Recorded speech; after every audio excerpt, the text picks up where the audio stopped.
Olá, estudantes de Vitória, tudo bem? Estamos iniciando a aula 1 de Geografia para o 6º ano do Fundamental 2, tá? O tema da aula seria Geografia e seus principais conceitos. Antes de mais nada, quero deixar aqui um recado, tá? A gente ainda está vivendo um momento bem difícil da pandemia, então é importante usar máscara, higienizar bem as mãos e também, lógico, manter o isolamento social para que a gente possa vencer esse vírus, né? E, lógico, a vacina está chegando, então vamos torcer para que todos tenham acesso, né, o mais rápido possível, tá? Eu me chamo Cláudio Cabral, sou professor da Rede Municipal de Vitória e a gente vai trabalhar esse tema hoje, tá? Que é um tema de extrema relevância, tá? A gente vai estar iniciando aqui alguns conceitos que vão ser pertinentes para que vocês possam estar iniciando bem, né, esse início de ano letivo e também, consequentemente, esses conceitos vão servir, né, para que os próximos anos vocês possam aprender cada vez melhor, né, todo o conhecimento relacionado a essa disciplina, tá? Essa disciplina que é de extrema relevância para a construção da nossa identidade cultural, né, do nosso senso crítico, tá? Então vamos dar início aqui ao tema da aula. Bem, então a primeira coisa que a gente vai pensar, né, nesse sentido é a geografia. Ela serve para quê? O que é? Para que estudar geografia? E por que estudar geografia, né? Então, essas informações a gente vai ver ao longo da aula e aí vocês vão perceber o quanto é relevante ter esse conhecimento, né? Uma vez que essa disciplina ela vai sim abordar questões tanto da natureza como também, né, questões relacionadas à sociedade, ok?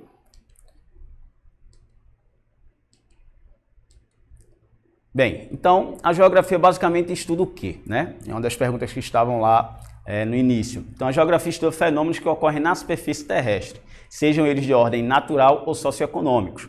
No contexto de ordem natural, a gente vai ter, por exemplo, questões relacionadas ao clima, ao relevo, à vegetação e outros aspectos como a hidrografia, o solo, né? E todos esses aspectos corroboram e são importantíssimos para o desenvolvimento, né, da sociedade. E aí você tem, com certeza, a geografia se importando também com questões relacionadas à economia, né, agricultura, pecuária, a questão da população. A gente tem aí, no caso, o nosso país, né, com mais de 200 milhões de habitantes, é um dos países mais populosos do mundo, né? E, com certeza, também questões relacionadas a transporte, né? Ou seja, os transportes são de grande importância para a nossa vida, uma vez que, basicamente, tudo que a gente consome, de um modo ou de outro, ele vai ter que ser transportado para chegar até as nossas mesas, tá? Então, veja que a geografia é uma ciência que muitos a consideram como uma ciência de síntese e que aborda questões tanto aspectos naturais com aspectos socioeconômicos. E aí você tem uma ponte, né, de ligação entre esses dois grandes ramos aí, tá ok?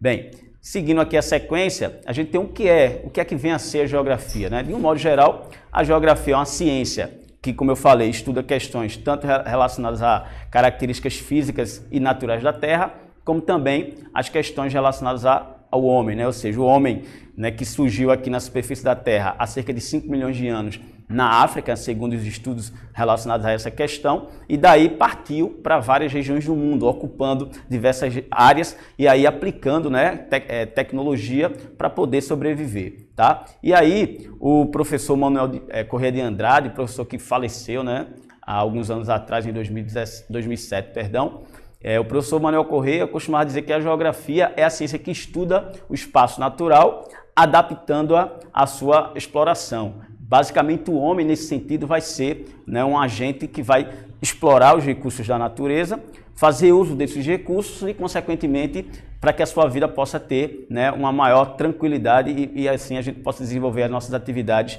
diariamente, ok? E aí a gente vai ter essa ponte, né, como eu já falei, onde a gente tanto vai abordar questões da natureza, do espaço natural, como da sociedade, e a junção, né, essa relação que existe entre o espaço natural e a sociedade vai culminar com a formação do objeto de estudo da geografia, que é o espaço geográfico, que basicamente corresponde a toda a superfície terrestre, ok? Nesse sentido, o que é que vem a ser espaço natural? O espaço natural basicamente seria aquele que não foi transformado, que não sofreu ainda a influência do homem, tá? E aí o Milton Santos, que também é um dos mais importantes geógrafos brasileiros, né, que faleceu em 2001, ele costumava dizer que o espaço geográfico, também por ele chamado de segunda natureza, pode ser compreendido como um conjunto formado por sistemas e ações, né? Ou seja, você vai ter aí ações que são aquilo que o homem se propõe a fazer e objetos que estão dispostos na superfície. Esses objetos, ora, podem ser, né, naturais, como rios, né, a vegetação, as montanhas, ou seja, os aspectos aí relacionados ao quadro natural e, logicamente, também objetos criados pelo homem, que a gente pode chamar de objetos artificiais ou humanizados, tá ok? Próximo slide, a gente vai tratar de um dos aspectos desse contexto aí do espaço, que é a paisagem, tá? A paisagem seria um outro conceito importante para a geografia, já que a gente está tratando de conceitos, né? A paisagem é um dos conceitos mais importantes e uma categoria de análise muito importante para a geografia, e ela consiste basicamente naquilo que a gente consegue perceber, aquilo que a gente consegue ver, né? Na superfície da Terra. E aí, o conceito ele pode variar de acordo com o autor que você assim preferir na leitura, mas basicamente seria aquilo que a nossa visão consegue perceber no espaço. Então, uma parcela desse espaço visível aos nossos olhos, constituído por elementos naturais e humanos, é o que a gente conhece, né, como paisagem, ok? A paisagem, por sua vez, ela pode ser tanto natural, como com a predominância de elementos tipicamente naturais, ou pode ser cultural, artificial ou humanizada. Abaixo tem aí 3 imagens que basicamente se referem a uma questão importante, né? Que seria a transformação dessa paisagem. Ao passo que a humanidade vai ocupando os espaços da superfície da Terra, ela vai impondo, né, as suas atividades, as suas tecnologias e fazendo com que essa paisagem possa ser transformada, alterada. Então a gente tem a atividade agrícola, a atividade industrial, a construção civil, entre outras atividades humanas que vão corroborar, né, que vão colaborar para que a gente tenha essa transformação. Então, estudantes, não esqueçam, tá, que a gente tem o espaço geográfico, que corresponde basicamente à superfície da Terra e seus elementos naturais e socioeconômicos, e uma fatia desse espaço, um pedacinho, vai corresponder à paisagem. E essa paisagem, ela sofre constantemente transformação. Então, não esquecer, tá? A categoria paisagem, ela é de fato relevante demais para os estudos da geografia, beleza? Bem, em relação a essa modificação da paisagem, eu trouxe aqui algumas imagens para a gente discutir. Então, a primeira imagem, ela retrata um contexto do desmatamento, né? A gente sabe que o Brasil é um dos países mais ricos em biodiversidade, tem uma área de floresta gigantesca ainda, embora tenha sofrido um intenso processo de degradação ao longo do tempo, né? Sobretudo a partir do processo de ocupação e colonização portuguesa em 1500, né? Então, a gente tem o desmatamento. Associado a esse desmatamento, você tem queimadas, como a que aconteceu recentemente no Pantanal, que, né, acometeu, né, muitas áreas, inclusive de proteção ambiental. Tá? A gente tem a poluição das águas, seja ela salgada ou doce, ou seja, os cursos fluviais, os oceanos, os mares vão também, né, sofrer com o impacto gerado pela ação humana sobre a paisagem e, logicamente, a atividade industrial emitindo gases diversos para a atmosfera, que vai colaborar para outros processos, outros fenômenos, tais como, né, o efeito estufa, que a gente também vai discutir um pouco. E a produção de lixo. O Brasil é um dos países que mais produzem lixo no mundo e a reciclagem desse material é muito ínfima, é muito pequena ainda. Então vocês, estudantes, com certeza consomem produtos diários, né, em casa, com sua família, e aí a gente vai gerar, né, resíduos sólidos, o lixo. E esse lixo, infelizmente, ele ainda não é processado da forma que deveria e, consequentemente, ele vai ficar acumulado. Os locais que são levados esse lixo, geralmente no Brasil, onde a gente tem uma infraestrutura ainda bastante deficitária em relação a essas questões, esse lixo é levado geralmente para um lixão. E no lixão as condições são péssimas. No lixão você vai ter, além das condições péssimas, todo um contexto socioeconômico bem complicado. A gente sabe que famílias, né, como a foto mostra, famílias retiram muitas vezes o sustento desses locais que são, com certeza, vetores de muitas doenças, né? Até porque você vai ter a proliferação aí de animais que são vetores, insetos, ratos, né? Entre outros, tá ok? Então lembra, o homem, a partir da sua ação na natureza, ele vai gerar impactos e esses impactos aí vão ser, né, vão provocar outros fenômenos, né? E com certeza aí as doenças estão associadas a esse contexto também, tá ok? E uma preocupação muito grande que temos hoje seria a poluição dos mares e oceanos, tá? Existem aí diversas regiões do planeta no contexto oceânico, né, sobretudo no Oceano Pacífico, onde a gente vai ter o acúmulo de lixo de vários lugares do mundo. Essa questão do lixo a gente pode associar diretamente a um outro fenômeno que seria a globalização, que é um tema, né, que a gente vai ver mais à frente, porém ele vai estar ligado a isso porque se a gente analisa o lixo que está lá, né, acumulado em determinados lugares do oceano, a gente vai perceber que esse lixo tem várias origens, né? Mas sobretudo aí a gente vai ter países como os Estados Unidos, a China, né, que hoje são as duas maiores economias do mundo, eles produzem uma carga muito grande de lixo e esse lixo, como eu já falei, como ele não é processado da forma correta, ele vai acabar acumulando-se e vai gerando impactos aí ambientais, tá bom? E aí um outro fenômeno que eu, né, aqui trouxe para a gente discutir, que tem a ver com essa questão da ação humana e a modificação da paisagem, seria o aquecimento global e, logicamente, o efeito estufa, que seria um fenômeno natural. O efeito estufa, como a imagem mostra, consiste basicamente no seguinte: a atmosfera terrestre ela é formada por vários gases. Esses gases ficam em torno do planeta, tá? E esses gases têm várias funções. E aí o que é que vai acontecer? O planeta Terra recebe radiação solar, como a imagem está mostrando, e essa radiação solar vai aquecer a superfície do solo e, ao passo que vai aquecendo, ela vai emitindo essa radiação, né, como uma resposta. Então a Terra absorve calor, mas também libera. Só que os gases chamados gases de estufa, como o CO2, que é o mais conhecido, né, mas existem outros, né, o CH4, que é o metano, dióxido de enxofre, ou seja, entre outros, esses gases vão ser produzidos pela ação natural, porém nos últimos anos, nas últimas décadas, a produção desses gases desculpem, tem sido intensificada pela produção, né, de bens diversos, pela atividade industrial, seja pela geração de energia também, quando se utiliza combustíveis fósseis como o gás natural, né, o petróleo, o carvão, e esses gases liberados pela ação humana, associado aos gases liberados pela própria natureza, né, pelos animais, pelas plantas, pela atividade biológica de um modo geral, esses gases vão se acumulando na atmosfera e vai bloquear a saída da radiação, que a gente chama de radiação infravermelha, que é aquela que a Terra produz. A Terra produz essa radiação exatamente para evitar um aquecimento muito grande, tá? Só que os gases de estufa bloqueiam a passagem dessa radiação produzida pela Terra, então essa radiação vai retornar. Então gera assim um superaquecimento que a gente chama de aquecimento global. Lembrando, o aquecimento global ele vai produzir consequências diversas, e aí eu trago na foto, né, o derretimento das geleiras, e aí você tem um urso ilhado. Os ursos polares, né, eles sobrevivem basicamente da caça, só que eles precisam de uma área ampla para correr e procurar assim sua caça. Numa condição dessa, automaticamente ele vai ter problemas relacionados a conseguir alimentos. E um outro problema que pode estar associado a esse aquecimento global seria o aumento médio do nível dos mares, onde muitas populações que vivem em ilhas ou mesmo na região costeira litorânea,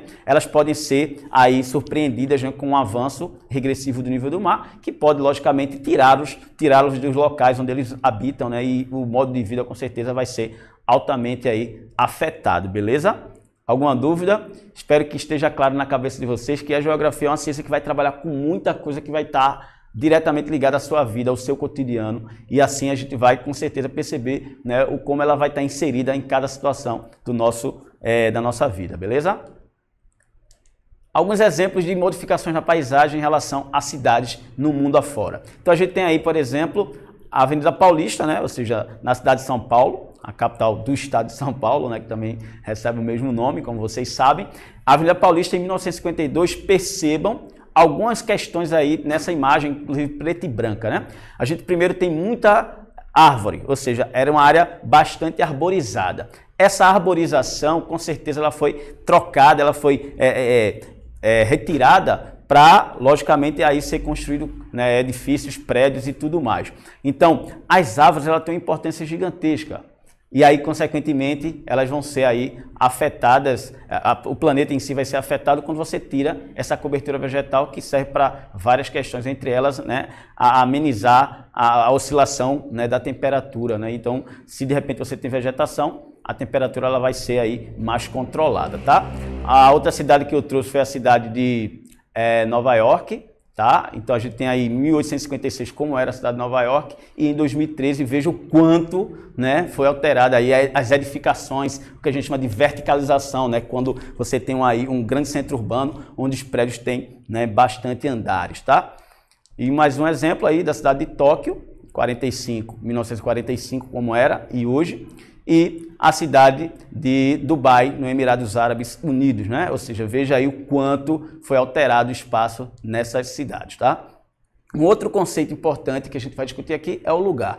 Em suma, o lugar corresponde a uma fatia do espaço onde a gente desenvolve as nossas atividades cotidianas, ou seja, a gente passa a ter um laço de afetividade, inclusive, com esse espaço, tá? Então, o seu conceito se liga ao espaço afetivo, aquele local em que uma determinada pessoa possui certa, né, familiaridade ou intimidade, como uma rua, uma praça ou a sua própria casa. Então, na verdade, o lugar seria aí exatamente aquilo que a gente chama na geografia de espaço vivido, né? Onde a gente desenvolve, de fato, as nossas atividades diárias, tá? Então aí a gente tem alguns exemplos, né, só para a gente ilustrar, seja uma praça como a Praça da Matriz, que o pessoal gosta de visitar muito aqui em Vitória, né? Seja a rua que você mora, onde você brinca com seus colegas e amigos, a sua casa, a cidade que você mora. Então aí a gente vai considerar esses 4 exemplos aí como exemplos de lugar no contexto da geografia. O território é um outro conceito chave, né, para a gente entender toda a dinâmica geopolítica do mundo. A gente sabe que a geopolítica trata de questões de diplomacia ou não entre os países. Essa diplomacia pode ser muitas vezes harmônica ou desarmônica quando se trata de um contexto de guerra, por exemplo. Tá? Então, o território corresponde a uma parcela do espaço tomada a posse por um determinado grupo humano e é delimitado por fronteira, tá? Então a gente sabe, por exemplo, que o Brasil é um país localizado na América do Sul e faz fronteiras com quase todos os países desse pedaço de continente, né, que a gente chama de América. E aí apenas no contexto da América do Sul, 2 países não fazem fronteira com o Brasil. Seriam eles o Chile e o Equador. Os demais todos fazem fronteira, né, com o nosso país. Então, esse território de mais de 8,5 milhões de quilômetros quadrados, que é o Brasil, é o território ocupado por essa população que é de mais de 200 milhões de habitantes, como eu já mencionei, tá? E aí a gente tem o destaque para o território brasileiro e os países que fazem fronteira, onde a gente tem, por exemplo, a Bolívia seria o país com maior fronteira terrestre em relação ao Brasil. Mais de 15 mil quilômetros de fronteiras terrestres e mais de 7 mil quilômetros de fronteiras marítimas, né? No caso aí o Oceano Atlântico, tá?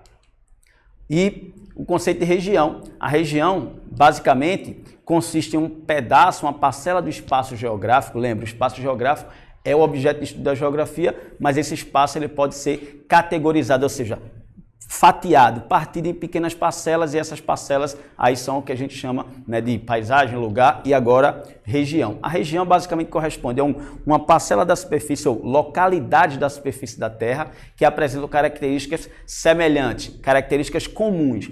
Pode ser uma característica natural ou pode ser uma característica socioeconômica. Aí eu trouxe aqui 2 exemplos para a gente, né, discutir. O primeiro exemplo que eu trago é das regiões econômicas que a gente conhece como blocos econômicos. Então aí nesse mapa você tem os principais blocos econômicos do mundo. Entre eles eu vou destacar o Mercosul, que está com a cor verde, né? E o Mercosul, que seria aí o Mercado Comum do Sul, criado em 1991 através do Tratado de Assunção. Esse bloco reúne aí Brasil, Argentina, Uruguai, Paraguai e Venezuela, que entrou mais recentemente. Aí existem alguns outros países que, né, podem futuramente fazer parte desse grupo, mas a priori seriam esses, tá? A intenção de construir um bloco econômico seria basicamente fazer uma ligação maior entre as economias desses países membros, tá?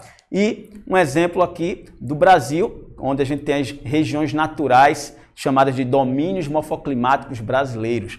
Essa classificação ou regionalização foi confeccionada, foi pensada por um geógrafo chamado Aziz Nassib Absaber, também falecido, mas é um dos mais importantes também que a gente tem no Brasil. E, naturalmente, ele vai criar uma classificação para o nosso território, onde ele vai criar regiões naturais, onde cada região dessa apresenta características particulares. Por exemplo, a região chamada de semiárida ou sertão, né? Que a gente também pode definir. Esse domínio sertão, no contexto nordestino, né, onde a gente tem a caatinga, basicamente a vegetação que predomina, ela seria uma região constituída por características bem particulares ou peculiares.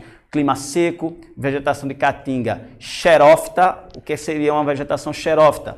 Uma vegetação que é adaptada a condições climáticas secas. Você tem rios perenes, quase nunca. Na verdade, a gente tem a predominância de rios efêmeros ou intermitentes, que são rios que secam no período de estiagem. Tá? E como a gente sabe que no sertão, na região da Caatinga, a gente tem aí um clima com grande escassez de chuvas ao longo do ano, então essa dinâmica das chuvas, né, acaba gerando aí, né, uma deficiência nos cursos de água, ou seja, nos rios, e eles vão ser, né, a maior parte do tempo secos, tá? Então essa é uma questão importante para ser discutida. E aqui a gente tem um resumo dos principais conceitos que a gente viu hoje, tá? Então o espaço geográfico é o objeto de estudo da geografia, basicamente consiste em toda a superfície da Terra que foi direta ou indiretamente alterada pela ação do homem. A gente tem um lugar, que é o espaço vivido, onde a gente mora, a nossa casa, o nosso bairro, né? Seria basicamente um local onde a gente tem um laço de afetividade. A paisagem seria uma parcela do espaço visível aos nossos olhos, onde a gente tem aí a relação dinâmica entre os elementos naturais e elementos humanos. Território, um espaço, uma parcela do espaço onde um grupo exerce o poder, a sua soberania, né? Tem assim, vamos dizer, o direito de explorar os recursos ali existentes, por exemplo, e a região, que seria aí, como eu disse, um fragmento do espaço constituído aí, né, por características aí homogêneas, sejam de ordem natural ou de ordem humana. Espero aí que vocês tenham, né, entendido. Bem, pessoal, a aula de hoje a gente fez uma abordagem sobre os principais conceitos da geografia, né? A gente vai estudar aí coisas que são do nosso cotidiano, onde a gente com certeza aí já vivenciou. E aí a gente encerra essa aula, mais uma vez dizendo, fiquem em casa, tá? Se protejam desse vírus, esperem a vacina chegar para todo mundo para que a gente possa ficar mais tranquilo, né, em relação a essa questão e que a gente possa voltar às nossas aulas presenciais, tá bom? Foi muito bom estar aqui com vocês, fiquem com Deus e até a próxima.